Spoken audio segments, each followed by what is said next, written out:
Pregnancy में आपका thyroid hormone आपके बच्चे के नॉर्मल डेवलपमेंट के लिए नॉर्मल होना बहुत ज़रूरी है। अगर प्रेगनेंसी में ये थायराइड हार्मोन बढ़ रहा है या कम हो रहा है तो इसकी असर आपके बच्चे के ऊपर और आपके ऊपर आ सकती है। मैं हूँ doctor Pooja Patel, working as a gynaecologist and obstetrician at Santosh women's care hospital and प्रेगा IVF सेंटर सिंस 12 ईयर्स। आज इस वीडियो में आपको थायराइड ग्लैंड क्या होता है, उसका फंक्शन कैसा होता है, हाइपोथायरॉयडिज्म क्या होता है और हाइपरथायरॉयडिज्म क्या होता है, उसके लक्षण, ट्रीटमेंट क्या होता है, उसके बारे में मैं जानकारी दूंगी। और अगर आपको हाइपोथायरॉयडिज्म है तो आपको खाने में क्या ध्यान रखना है उसके बारे में भी जानकारी दूंगी। वैसे तो हमारे पास दोनों तरह के पेशेंट आते हैं, किसी को हाइपोथायरॉयडिज्म रहता है, किसी को हाइपरथायरॉयडिज्म रहता है, पर सबसे कॉमन जो होता है वो है हाइपोथायरॉयडिज्म। हाइपोथायरॉयडिज्म का प्रिवेलेंस रेट बहुत ज़्यादा है, 7 to 12% प्रिवेलेंस रेट होता है, मतलब 10 में से एक महिला को हाइपोथायरॉयडिज्म होता है। तो सबसे पहले जानते हैं कि थायराइड ग्लैंड होता क्या है। थायराइड ग्लैंड हमारे गले में आने वाला बटरफ्लाई शेप का एक छोटा सा ग्लैंड होता है, पर वो हमारी बॉडी की बहुत सारी सिस्टम को रेगुलेट करता है।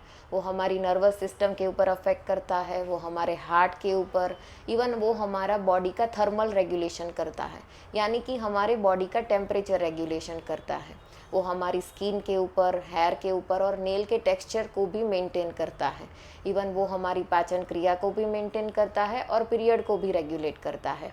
इसके लिए प्रेगनेंसी में थायराइड हार्मोन का नॉर्मल होना बहुत ज़्यादा ज़रूरी है। इसके अलावा आपके बच्चे के इंटेलेक्चुअल और ब्रेन डेवलपमेंट के लिए आपका थायराइड हार्मोन नॉर्मल होना बहुत ज़रूरी है, और आपके बच्चे के नॉर्मल ग्रोथ के लिए भी उसका थायराइड हार्मोन का नॉर्मल होना बहुत ज़रूरी है। सबसे पहले तो जो कॉमन चीज़ है उसके बारे में मैं जानकारी देती हूँ, वो है हाइपोथायरॉयडिज्म। अब जानते हैं हाइपोथायरॉयडिज्म होता क्या है। नॉर्मली हमारे ब्रेन में से एक हार्मोन सीक्रेट होता है जिसका नाम है थायराइड स्टिमुलेटिंग हार्मोन। ये हार्मोन हमारी गले में आने वाली थायराइड ग्लैंड के ऊपर असर करता है। अगर ये TSH वैल्यू ज़्यादा रही, यानी कि हमारा थायराइड ग्लैंड कम काम कर रहा है, इस कंडीशन को हम बोलते हैं हाइपोथायरॉयडिज्म। वैसे तो बहुत सारे कारण होते हैं हाइपोथायरॉयडिज्म में, पर सबसे ज़्यादा जो कॉमन रहता है वो है ऑटो इम्यून हाइपोथायरॉयडिज्म, यानी कि आपका थायराइड ग्लैंड तो नॉर्मल फंक्शन करता है, पर आपकी बॉडी उसके अगेंस्ट बहुत ज़्यादा एंटीबॉडी बनाती है। इसके लिए फ्री थायराइड हार्मोन का लेवल आपके बॉडी में कम हो जाता है और आपको हाइपोथायरॉयडिज्म होता है। ऑटो इम्यून डिजीज़ में भी हशीमोटो थायरॉयडाइटिस होता है, वो बहुत ज़्यादा कॉमन होता है। नॉर्मली पेशेंट जब आता है तब हम TSH वैल्यू उसका करवाते हैं। अगर TSH वैल्यू ज़्यादा आता है तो ऑब्वियसली वो पेशेंट को हाइपोथायरॉयडिज्म है, पर उसके अलावा बहुत सारे लक्षण भी होते हैं जिससे हम पता कर सकते हैं कि आपको हाइपोथायरॉयडिज्म है। तो सबसे पहला, पेशेंट बहुत डिप्रेस्ड, कंफ्यूज रहता है, पेशेंट को मेंटल कंफ्यूजन होता है, पेशेंट को बहुत ज़्यादा ठंड लगती है, हार्ट बीट भी कम आती है, बॉडी पे सूजन आती है, पेशेंट का वज़न बहुत रैपिडली बढ़ जाता है। यानी कि नॉर्मल पेशेंट चेकअप के लिए आता है, वो पेशेंट हमसे कहता है कि मैं इतना तो ज़्यादा खाना खाती नहीं, फिर भी मेरा वज़न 1 महीने में बहुत ज़्यादा बढ़ रहा है। स्किन का टेक्सचर भी ड्राई होता है, हेयर और नेल भी ब्रिटल होते हैं। इवन पेशेंट को कब्ज की तकलीफ रह सकती है और पीरियड भी इरेगुलर हो सकता है। अब जानते हैं कि थायराइड हार्मोन की नॉर्मल वैल्यू प्रेगनेंसी में कितनी होनी चाहिए। नॉर्मली पेशेंट प्लानिंग के वक्त आता है तो नॉर्मली 0.2 से 5 तक नॉर्मल माना जाता है, पर पेशेंट प्रेगनेंसी रुकने के तुरंत ही बाद आता है, यानी कि फर्स्ट ट्राइमेस्टर और पहली तिमाही में आता है, तो इसका थायराइड वैल्यू 0.2 से 2.5 होना चाहिए।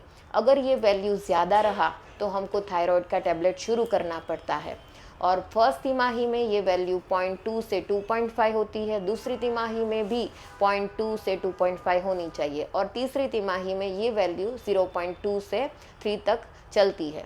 नॉर्मली आपका जो थायराइड का, अगर पहले से आपको थायराइड डिसऑर्डर है और आपका थायराइड का ट्रीटमेंट चल रहा है, तो नॉर्मली प्रेगनेंसी में हमको आपकी थायराइड टैबलेट का डोज बढ़ाना पड़ता है, क्योंकि प्रेगनेंसी रुकने के बाद पेशेंट के बॉडी का वॉल्यूम बढ़ रहा है, बच्चा बनता है, बच्चे की प्लेसेंटा बनती है, उसके लिए भी थायराइड हार्मोन बहुत ज़्यादा ज़रूरी होता है। और बच्चे का थायराइड ग्लैंड आपकी प्रेगनेंसी का 12 वीक पूरा होने के बाद थायराइड ग्लैंड का डेवलपमेंट शुरू होता है और 20 वीक्स पूरा होने के बाद वो डेवलपमेंट पूरा होता है।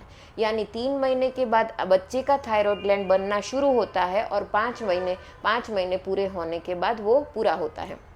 इसके लिए बच्चा थायराइड हार्मोन के लिए 2 तिमाही यानी कि पहली तिमाही और दूसरी तिमाही में मदर के ऊपर डिपेंड रहता है। इसके लिए पेशेंट का थायराइड टैबलेट का डोज बढ़ाना बहुत ज़्यादा ज़रूरी होता है।